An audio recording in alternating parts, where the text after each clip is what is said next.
Friends, sorry நேற்று என்னால் video போட முடியல, கொஞ்சம் உடம்பு சரியில்லை. அதனால் இன்றைக்கி இந்த வீடியோவை இனி தொடர்ந்து இதை பார்க்கலாம்.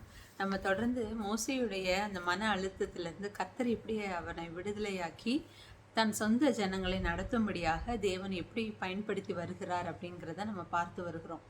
எதிரிகளோடு இருக்கும்போது இருந்தது வேற, சொந்த ஜனங்களோடு இருக்கும்போது மோசேக்கு இருந்த அழுத்தம் வேற. இதை இப்படி கர்த்தர் ஹேண்டில் பண்ண கற்றுக் கொடுக்குறாரு அப்படிங்கிறத நம்ம பார்த்துட்டு இருக்கோம். யாத்திராகமம் 32வது அதிகாரம் 1வது வசனம். மோசே மலையிலிருந்து இறங்கி வர தாமதிக்கிறதை ஜனங்கள் கண்டபோது அவர்கள் ஆரோன் இடத்தில் கூட்டங்கூடி அவனை நோக்கி, எகிப்து தேசத்திலிருந்து எங்களை அழைத்து கொண்டு வந்து அந்த மோசேக்கு என்ன சம்பவித்ததோ அறியோம். ஆதலால் நீர் எழுந்து எங்களுக்கு முன் செல்லும் தெய்வங்களை எங்களுக்காக உண்டு பண்ணும் என்றார்கள். அப்போ இது எப்போ நடக்குதுன்னா, ஒரு 3 மாதம் ஆச்சு அவங்க எகிப்திலிருந்து வெளியே கிட்டத்தட்ட ஒரு 3 மாதம் இருக்கும். அவங்க மோசே மலை மேலே தேவன்கிட்ட கட்டளைகளை வாங்கும்படியாக போய் 40 நாள் அவர் அங்கேயே தேவ சமூகத்தில் இருக்கிறாரு. மோசே வர தாமதிக்கிறது அப்படின்னு தெரிஞ்ச உடனே இந்த ஜனங்கள் எல்லாம் ஆரோன்ட்டு இப்படி சொல்கிறாங்க.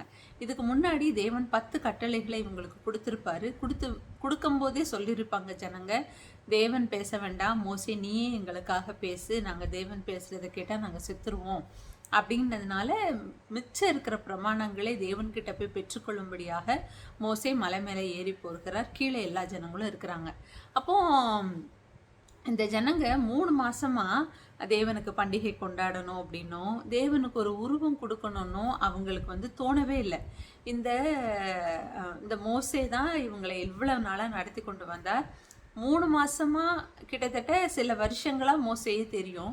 இந்த மோசே போய் ரொம்ப நாள் ஆச்சு, அவனுக்கு என்ன ஆனதோ தெரியலன்ட்டு உடனே அவங்களுக்கானதை அவங்க தேடிக்கொள்றதுக்கு இந்த ஜனங்கள் முடிவு பண்ணிட்டாங்க. இதுக்கு முன்னாடி வரைக்கும் ஏன் தேவன் எங்ககிட்ட பேச வேண்டாம் அப்படின்னாங்கன்னா, தேவன் எரிகிற பட்சிக்கிற அக்னியாக இருந்தான்னு அவங்க பயப்பட்டாங்க. தேவன் இது வரைக்கும் அவங்கள நடத்தி கொண்டு வந்தாங்க. ஆனா இப்போ இந்த ஜனங்க என்ன பண்றாங்க, தாங்கள் பார்க்கும்படியாக தாங்கள் விரும்புகிற வகையில தங்களை நடத்துகிற ஒரு தேவனை அவங்களே உருவாக்குறாங்க, ஒரு பண்டிகையை ஆசரிக்கிறாங்க. ஒருவேளை இப்படிதான் அவங்க எகிப்தில் தங்களுடைய களிப்பை வெளிப்படுத்த பண்ணாங்களான்னு தெரியல, இல்லை எகிப்தியரோடு சேர்ந்து அவங்களும் இப்படிப்பட்ட காரியங்களை ஈடுபட்டாங்களான்னு தெரியல.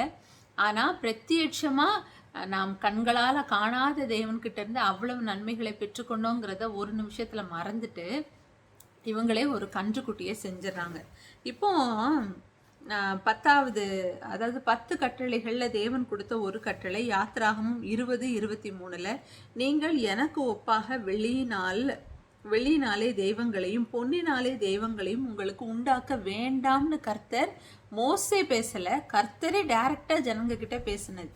அப்போ அந்த அளவுக்கு தேவன் வெளிப்படையா தன் இருதயத்தை வெளிப்படுத்தினதுக்கு அப்புறம் கூட இந்த ஜனங்கள் இப்படிப்பட்ட காரியத்தை ஈடுபட்டுட்டாங்க.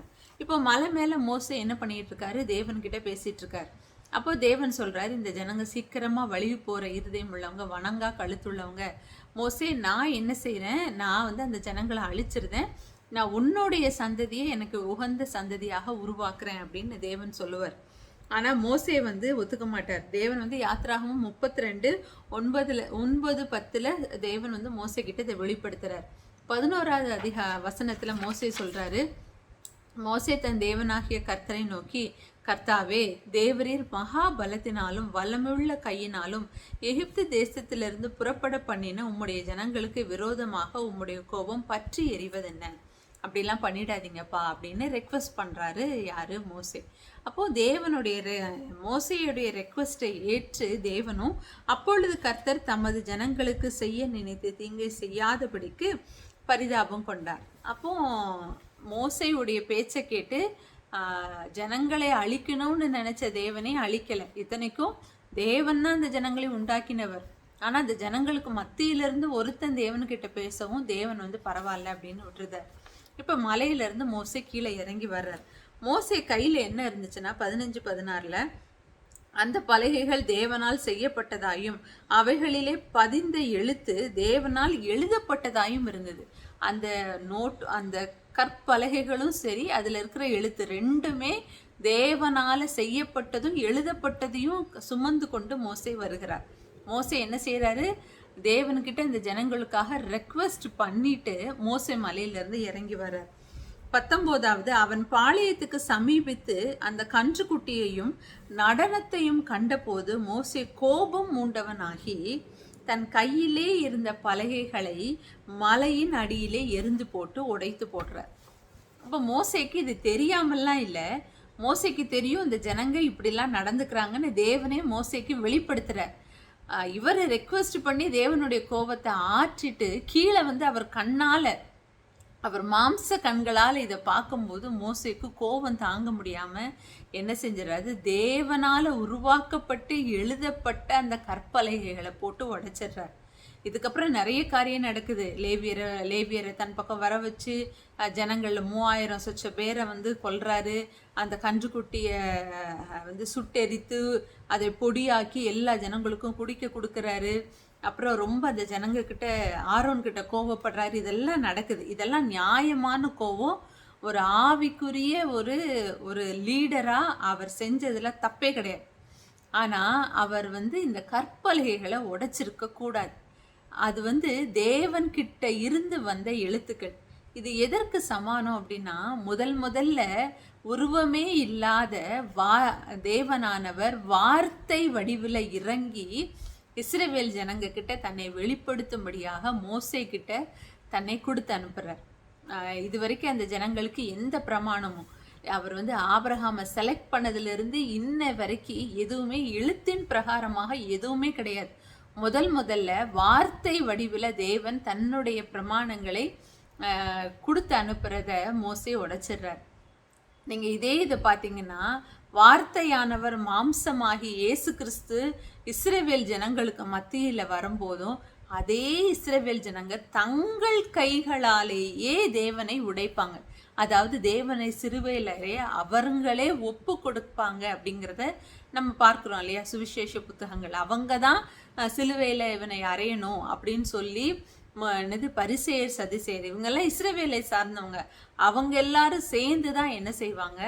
மாம்சமான தேவன், வார்த்தையான தேவனை அவங்க சிலுவையில் அறைந்து வந்து மறிக்கும்படியாக, அவரை உடைத்து போடும்படியாக மோசே செய்த இதே காரியம்தான் பின்னாட்களில் அவங்க வந்து செய்கிறதா இருக்கும். அப்போ முதல்ல தேவன் தன்னை வெளிப்படுத்தணும்னு நினைக்கும் போது மோசே இதை செஞ்சிருக்க கூடாது. மோசே ரொம்ப அந்த ஜனங்கள் மேலே ரொம்ப பரிதவிக்கிறவராக இருந்தார்.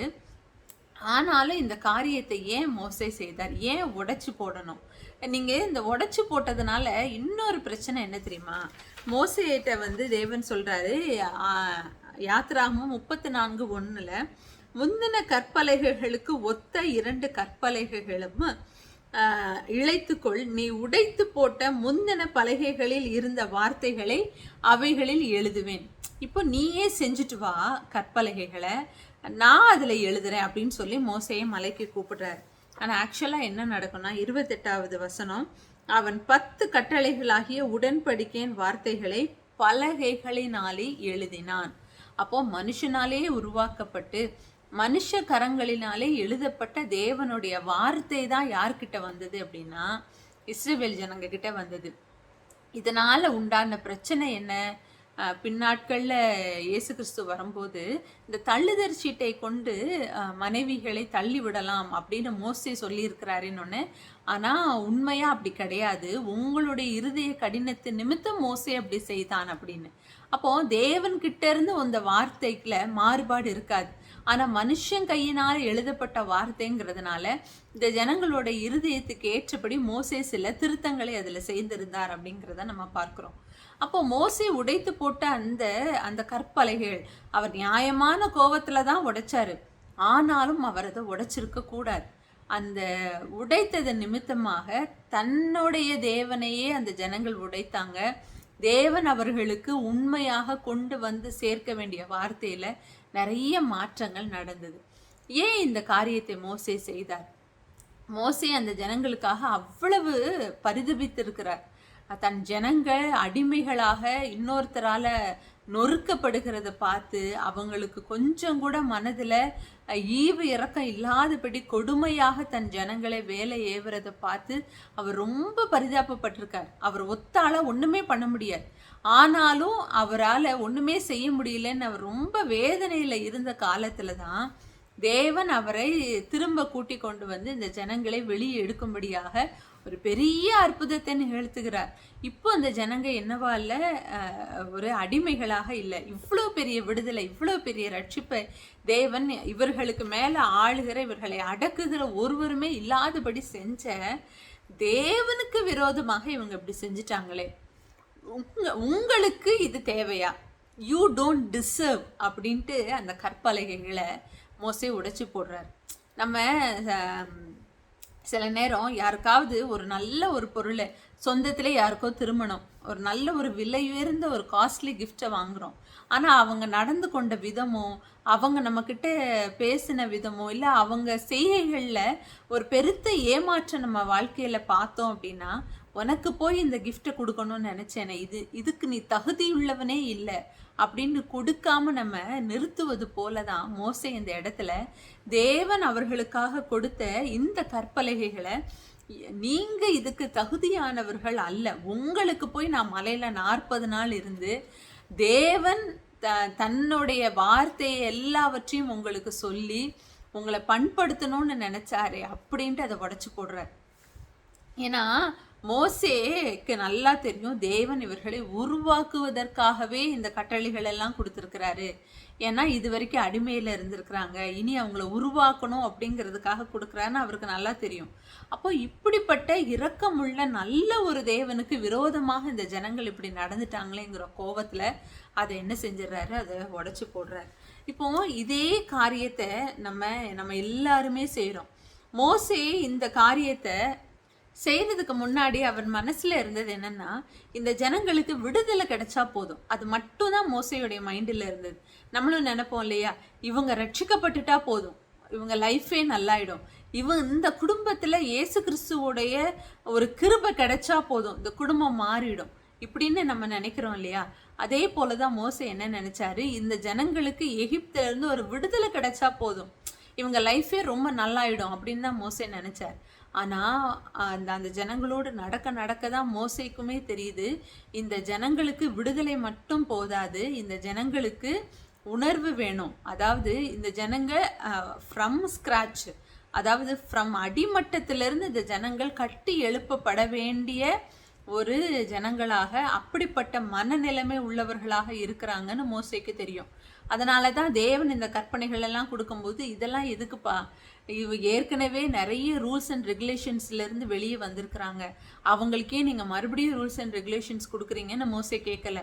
அப்படியா, ஓகேன்னு அந்த தேவன் சொல்கிற ஒவ்வொன்றையும் ஜனங்கள்கிட்ட போய் சேர்த்தார்.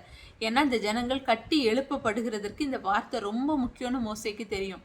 அப்படிப்பட்ட மோசே இந்த ஜனங்கள் மேலே இருக்கிற கோபத்தில் அந்த உடைச்சு போடுறார்.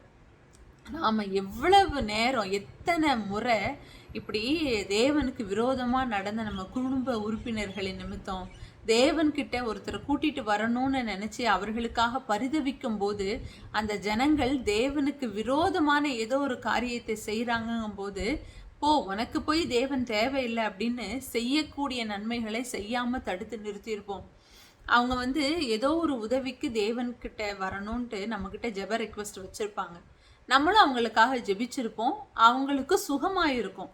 ஆனால் அவங்க சொல்லுவாங்க, இல்லை நான் எங்கள் தேவனை நான் துதிச்சு ஆர்ப்பரித்தேன், அதே போல் உங்கள் தேவன்ட்டையும் ரெக்வஸ்ட் கொடுத்தேன், உங்கள் தேவன் செஞ்சாரா எங்கள் தேவன் செஞ்சாரான்னு தெரியல, ஆனாலும் எங்கள் தேவனை விட்டு நான் வரமாட்டேங்கும் போது நமக்கு நிஜமாவே ரொம்ப வருத்தமாக இருக்கும். சில டைம் கோவமே கூட வரும். அப்போது இன்னொரு தடவை நீ என்கிட்ட கேளு, நான் உனக்காக ரெக்வஸ்ட் பண்ண மாட்டேன், இன்னொரு தடவை தேவனுடைய மகத்துவத்தை உனக்கு சொல்ல மாட்டேன்ட்டு நிறைய பேர் சொல்லி நான் கேட்டிருக்கேன். இன்னொரு தடவை ரெக்வஸ்ட் வரும்போது இந்த தடவை நீங்கள் அக்செப்ட் பண்ணுவீங்களான்னு சொல்லுங்கள், அப்போ தான் நான் ப்ரேயர் பண்ணுவேன் அப்படிலாம் சொல்கிறவங்களையும் நான் கேட்டிருக்கேன். இப்படி அதாவது ஆவிக்குரிய வைராக்கியம்னு சொல்லலாம், இல்லை தேவன் மேலே இருக்கிற அதிகப்படியான ஒரு அன்பு அப்படின்னு அவங்க நினச்சிக்கலாம். ஆனால் தேவன் அவங்களுக்கு கொடுக்கணும்னு நினச்சதை நாம இப்படிப்பட்ட காரியத்துல கொடுக்காம விடுகிறோம். அதாவது மோசேக்கு இதுக்கு முன்பாக அந்த அந்நியர்கள் தங்கள் ஜனங்களை ஒடுக்குகிறார்களேன்னு இருந்த வருத்தத்தை விட, தன் சொந்த ஜனங்கள் தேவனுக்கு விரோதமாக இப்படி நடக்கிறாங்களேங்கிற இப்போ இருக்கிற வருத்தம் அதை விட ரொம்ப அதிகமாக இருந்தது. அதாவது விடுதலை ஆக்கக்கூடிய ஒரு வருத்தம். கண்டிப்பா அதுக்கு ஒரு முற்றுப்புள்ளி உண்டுன்னு மோசேக்கு தெரியும்.